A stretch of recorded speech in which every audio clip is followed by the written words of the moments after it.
She dropped out of pre-med, joined the Army Reserve, and started filming makeup videos in her bedroom because she was bored. Today, she runs a beauty company that made $700,000 in its first 4 hours of trading, and she personally forced some of the biggest cosmetics corporations on Earth to change how they make their products. No scandals, no drama. Just an 8-figure empire built one video at a time, and you have almost certainly watched her without ever thinking about how much she's actually worth. We're counting down to her, and the numbers get bigger with every single step. And somewhere around the middle of this list, you're going to meet a woman whose entire career started with an accident that nearly killed her when she was 9 years old. So stick around, because we're diving into the richest Black female YouTubers in America. Number 8. Patricia Bright. Let's start with a woman who was working in investment banking and hiding her YouTube channel from her own boss. Patricia Bright, born Patricia Otegwu to Nigerian parents, grew up in South London, and her childhood was shaped by something brutal because her father overstayed his visa and was deported back to Nigeria, leaving her mother to raise 2 daughters on temporary work. So Patricia did the sensible thing. She studied hard, got a degree, then a master's in finance and accounting, and went to work for the kind of institutions that look impressive on a business card, Deloitte and Merrill Lynch among them. And the whole time, she was secretly filming beauty videos in her bathroom, whispering so nobody would hear her. She launched the channel in 2009 under the name Britpop Princess, and it took 6 years of grinding before she became the first Black British YouTuber to cross 1 million subscribers. 6 years. Today, that main channel sits at around 2.8 million subscribers, and here's the part that separates her from most creators who blow up and then vanish. Patricia understood money before she ever understood fame. She pays herself a fixed salary, reported around £65,000 a year, and pushes the rest of the income into property investments with her husband Mike, a YouTuber running her own finances like a corporate treasurer. Then she built The Break, a second channel and full platform dedicated entirely to financial literacy, aimed at teaching women, especially young Black women, how to actually build wealth rather than just look like they have it. Her most watched videos on it are about how she budgets her own salary and how she made her first million on YouTube. Her net worth is generally estimated in the low millions, somewhere around $1 million or so, though like almost everyone on this list, the public figures are rough. And she is nowhere near the woman we opened this video with. But if Patricia built her leverage out of spreadsheets, the woman at number 7 built hers out of one simple, furious question that nobody in the beauty industry wanted to answer. Number 7. Nima Tang. This YouTuber started her career with a single question. Why does the darkest shade always run out? And why is it never actually dark enough? Nima Tang was born in Gambela, Ethiopia, to South Sudanese parents, and her family moved to the United States when she was 3 years old. She grew up as the oldest of 7 sisters, first in Minnesota and then in Dallas, Texas, where her father worked as a pastor. And she has spoken openly about being teased relentlessly at school for her skin, about being the darkest kid in the building and having that turned into a joke at her expense. She didn't even start wearing makeup until she was 21. She launched her YouTube channel at 25 in 2016 and told herself that if nothing came of it that year, she'd go back to school. Then in 2017, she started a series called The Darkest Shade, and everything changed. The concept was devastatingly simple. She would buy a major brand's foundation range, pick out the deepest shade they offered, put it on camera, and show you the truth. And over again, the darkest shade a multi-million-dollar company was willing to manufacture was still several tones too light for her. She wasn't shouting. She was just holding up the evidence, in her own face, on camera, and letting the industry explain itself. Her Fenty Beauty review became her first video to pass 5 million views. The impact went well past the videos. MAC Cosmetics created a lipstick shade named after her. CVS brought her on as their first ever beauty inclusivity consultant, meaning a woman who'd been mocked for her complexion in a Dallas classroom was now the person a national pharmacy chain paid to tell them what they were getting wrong. Her channel has passed 1 million subscribers and well over 170 million views. And while nobody has published a credible figure for her personal net worth, the brand deals and consulting work behind a platform like that are substantial. Nima turned a spotlight on an industry that wanted to look away. The woman at number 6 turned a camera on herself and built a product company out of the audience that showed up. Speaking of what separates the creators who last from the ones who fade, a lot of it comes down to how the brain performs when it matters. That's the idea behind an audio series called the Genius Switch. It's based on the neuroscience of the flow state, that mode where focus and creativity click at the same time. And the whole routine is just listening with headphones a few minutes a day. It's a one-time $39, less than a single online course, and it's backed by a 90-day money-back guarantee, so you can test it on yourself with nothing to lose. If you're watching on your TV, pause and scan the QR code on screen with your phone camera, or tap the first link in the description. Now, back to the countdown, and the woman waiting at number 6. Number 6, De'Ara Taylor. For close to a decade, De'Ara Taylor was one half of one of the most watched vlogging duos on the platform, filming her life, her travels, her fashion, and her relationship for an audience that showed up like clockwork. Now, here's the trap that catches almost everybody in that position. When you build a channel on couple content, your entire business is structurally attached to another person. If that relationship ends, most creators in that spot simply evaporate, because the thing the audience subscribed for no longer exists. De'Ara did something much smarter and much harder. She took the audience she'd spent years building and pointed it at a business she owned outright. That business is Lorve, her premium eyewear brand, and the way she built it is a case study in modern creator economics. No traditional retail partners in the early days, no middleman taking a cut, no waiting for a department store to decide she was worth shelf space. She used her own channels as the storefront, taking her viewers inside the office, through the design process, behind the product launches, and converting an audience that already trusted her into actual paying customers. She stacked on top of it with a limited edition capsule collection with the lip bar. Her wealth is generally put in the low millions, with her operations split between Atlanta and Los Angeles, and the lifestyle reflects it. A custom home with a glass-walled office built specifically to run the company from, and a driveway that gets a lot of screen time. But the number is less interesting than the maneuver. She rebuilt her entire public identity in front of the exact audience that had watched the old one and came out the other side owning a company instead of renting an audience. That's a woman who rebuilt herself by choice. Now we get to the promise from the top of this video because the story at number 5 belongs to a woman who had absolutely no choice at all. Number 5. Shalom Blass.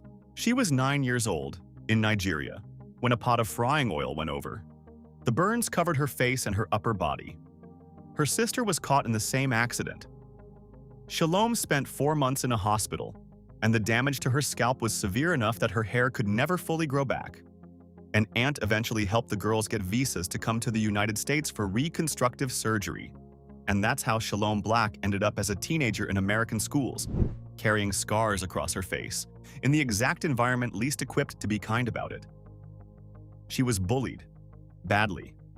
And she's been open about the years she spent bitter and angry, projecting all of it outward at everyone around her, because there was nowhere else for it to go. Then she found makeup. She started watching beauty tutorials on YouTube at 13, learning technique from creators like Candy Johnson, and she began experimenting on herself, using makeup to soften the scarring.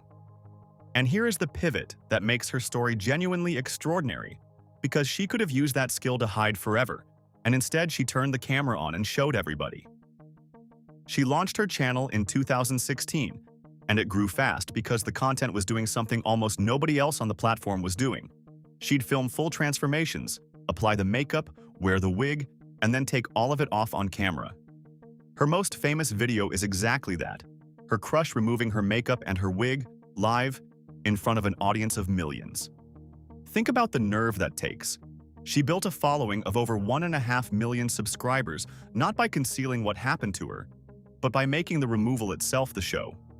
Nobody has published a reliable net worth figure for Shalom, and honestly, on this list she is not the wealthiest name by a distance. She earns through brand partnerships, sponsorships, and a platform of 1.5 million people who trust her completely. She's since married, had a child, and built an entirely normal, entirely happy life on the other side of the worst thing that ever happened to her. And her presence on this list is the point. Every other woman here monetized a skill or a look. Shalom Black monetized the thing the world told her to hide, which is a harder and rarer trick than any of it. We are still climbing toward the woman from the top of this video, and the numbers from here get significantly bigger, starting with a woman who was driving Uber and caring for her sick mother right up until one video about a sandwich changed her entire life. Number 4. Tabitha Brown. A sandwich. That is genuinely the entire origin story of one of the most trusted brands in American food. And it wasn't even a sandwich she made. In 2017, Tabitha Brown was living in Los Angeles, driving for Uber to keep the lights on, caring for her ailing mother, and chasing an acting career that had been politely refusing to happen for close to 2 decades. She'd left North Carolina at 19 with a plan, and the plan had not cooperated. On top of all that, she'd spent a long stretch dealing with chronic pain and a mystery illness that doctors kept failing to put a name to, which is what pushed her toward a plant-based diet in the first place. Then she picked up a vegan BLT from Whole Foods, filmed herself eating it in her car, and posted it. That video did something 2 decades of auditions never had. It went everywhere, because Tabitha talking about a sandwich isn't really about the sandwich, it's the voice, the North Carolina warmth, the way she calls you baby, and you somehow believe her. Whole Foods watched that clip travel and did the only sensible thing, signing her as a brand ambassador, a deal that reportedly brought her more than 700,000 YouTube subscribers off the back of one review. And then she did the hardest thing on this entire list, which is monetize trust. Look at what she's built since. A multi-year Target partnership spanning vegan food, kitchenware, home goods, and a full apparel line. Sunshine Seasoning, a salt-free Caribbean-inspired blend she developed with McCormick, one of the largest spice companies on the planet, which sold out almost immediately. Donna's Recipe, her vegan hair care line, named after her own mother. A memoir that hit #1 on the New York Times bestseller list in its first week. A children's series called Tab Time that won her an Emmy plus an NAACP Image Award for social media personality, and a co-ownership stake in a vegan restaurant in Los Angeles. Her net worth is generally estimated somewhere in the $4 to $7 million range, sitting on a combined audience of nearly 11 million people across her platforms. Her husband Chance is a retired LAPD officer who now coaches youth basketball, and their daughter Choice models. The entire family is part of the brand, and remarkably, none of it reads as manufactured. Here's what makes Tabitha the strangest success story on this list. Every other woman here sells a product, a look, or a technique. Tabitha Brown sells a feeling, and somehow converted being America's mom into an actual consumer goods empire sitting on shelves in Target stores nationwide. But while Tabitha turned pure warmth into shelf space, the woman at number 3 converted a much smaller audience into significantly more money per year. And she did it after throwing away a career she'd already qualified for. Number 3. Monet McMichael. Monet McMichael walked out of Rutgers University with a nursing degree in her hand, and then never used it. Sit with how strange that decision must have looked from the outside. Nursing is stable, respected, in permanent demand, and she had already done the hard part of qualifying. And she looked at the camera, and decided the camera was the better bet. Her family reportedly had questions. The people around her had questions. She was right, and it wasn't close. McMichael became one of the most bankable beauty creators in the country, and specifically one of the most commercially valuable to brands trying to reach Gen Z, because she genuinely understands that audience in a way marketing departments spend fortunes failing to replicate. Her reported annual earnings have been put at around $7.7 million, with well over $4 million of that coming from beauty campaign fees alone, before you even start counting affiliate revenue and longer-term equity partnerships. And I want to flag the distinction because it matters. That's annual earnings, not lifetime net worth, which makes it an even more striking figure for someone still early in her career.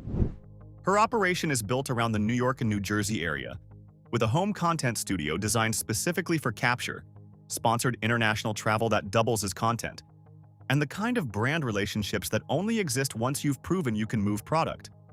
Her family appears throughout her content regularly, which has quietly done a lot of work for her, keeping the whole thing feeling grounded and trustworthy even as the earnings climbed into 7 figures. She's still not the woman we opened this video with. And neither is the woman at number 2, though she came closer than anyone to building the kind of company that outlives the channel entirely. Number 2. Whitney White.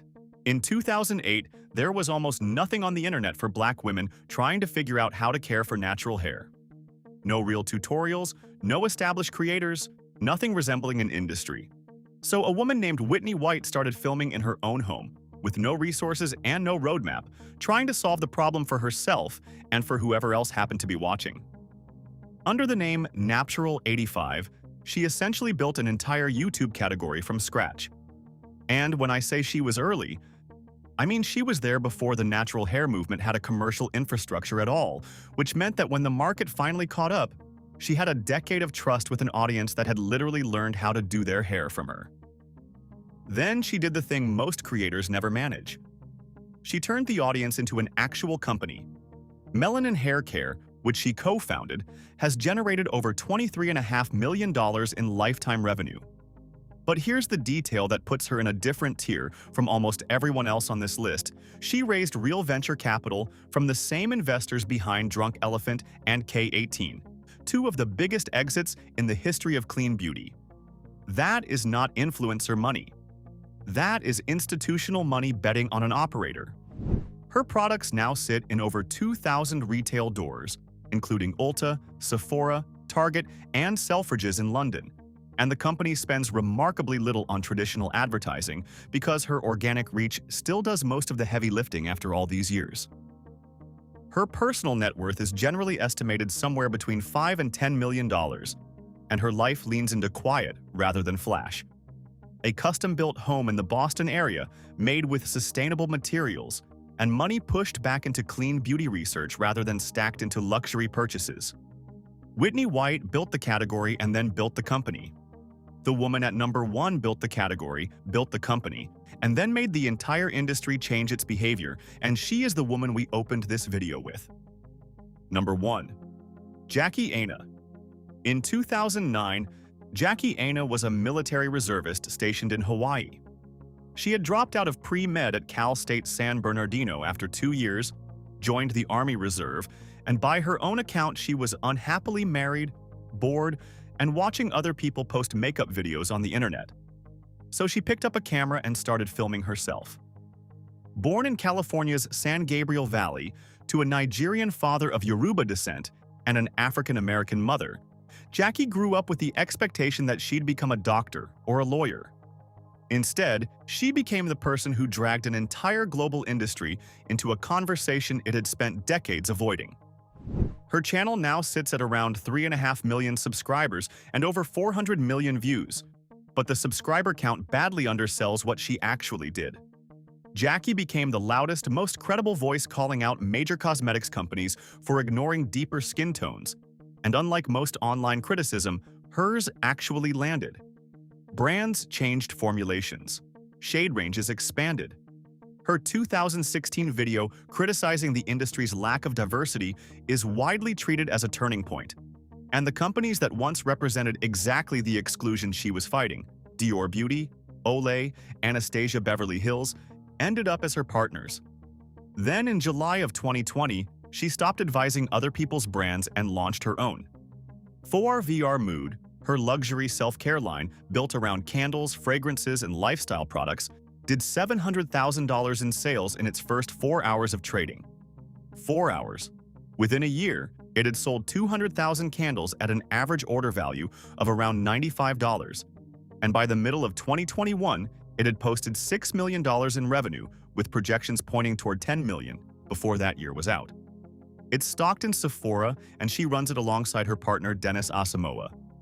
Her personal net worth is genuinely disputed, with published estimates ranging from a couple of million all the way up to 18, which tells you more about how bad the public data is on private creator businesses than it does about Jackie. What isn't disputed is the company, the revenue, the Sephora placement, the 6-bedroom house in Arcadia, California, and the fact that she is represented by one of the biggest talent agencies in the world. And here's what actually earns her the top spot. Every other woman on this list built something impressive inside the beauty industry. Jackie Aina changed what the beauty industry was willing to sell. She started filming out of boredom on a military base, and ended up as the person multinational corporations had to answer to. No scandal ever touched the business, and it's still growing. And these are the 8 richest black female YouTubers in America, and not one of them was handed a platform. Patricia hid her channel from her boss. Nima held up a foundation bottle and made an industry explain itself. Shalom took off the wig on camera. Whitney taught a generation how to do their hair before there was a single dollar in it. Every one of them built an audience first and a business second, on platforms that didn't exist when their parents were their age, without asking a single gatekeeper for permission. So which one hit hardest for you? Was it Shalom Black turning the worst thing that ever happened to her into the entire foundation of her career? Was it Whitney White pulling venture capital out of the same firms that backed Drunk Elephant? Or was it Jackie Aina going from a bored Army reservist to the woman who made global corporations change their formulas? Drop it in the comments because I read them. Hit that like button and subscribe to Black Status because we break down these empires every single week.